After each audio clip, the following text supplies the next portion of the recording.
I am also drawn to libraries.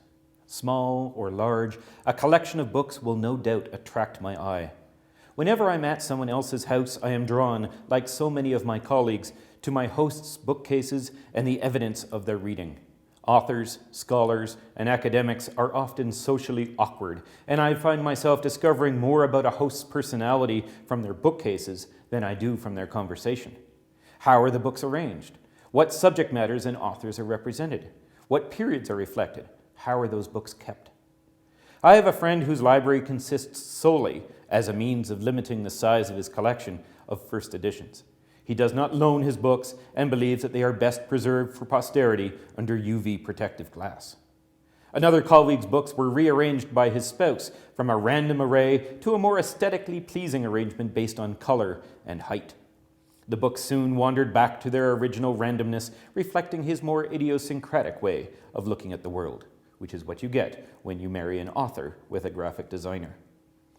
The juxtaposition of books upon a shelf is one of the thrills of wandering a library.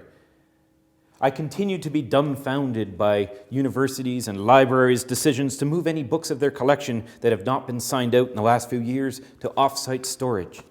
These will now only be available to readers and returned to the stacks if requested by name and call number.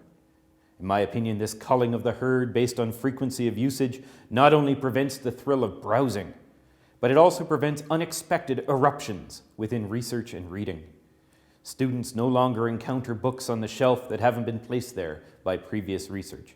The ocean of eye-catching spines, unexpected misfiled books, or volumes sadly unexplored by recent scholars will now be drastically reduced into a much shallower pool.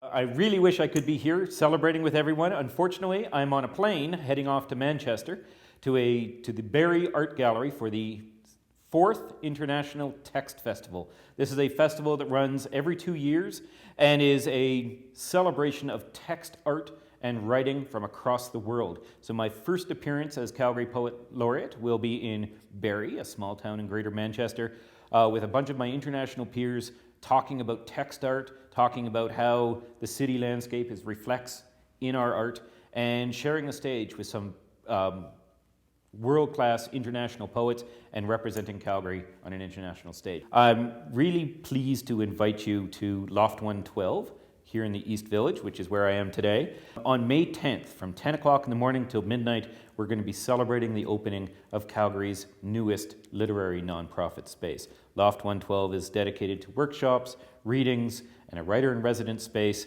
We're going to be having readings every hour on the hour from 10 o'clock until 6 o'clock, and then a gala party in the evening. And this is going to be a chance for writers from all over the city to share their work, for audiences to be introduced to the space, and it will feature readings by both Chris and myself. So a live, in-person chance to see what I'm up to, and another chance to say congratulations to Chris Demeanor on his reign as Poet Laureate. I invite you all to come and join us on May the 10th here at Loft 112.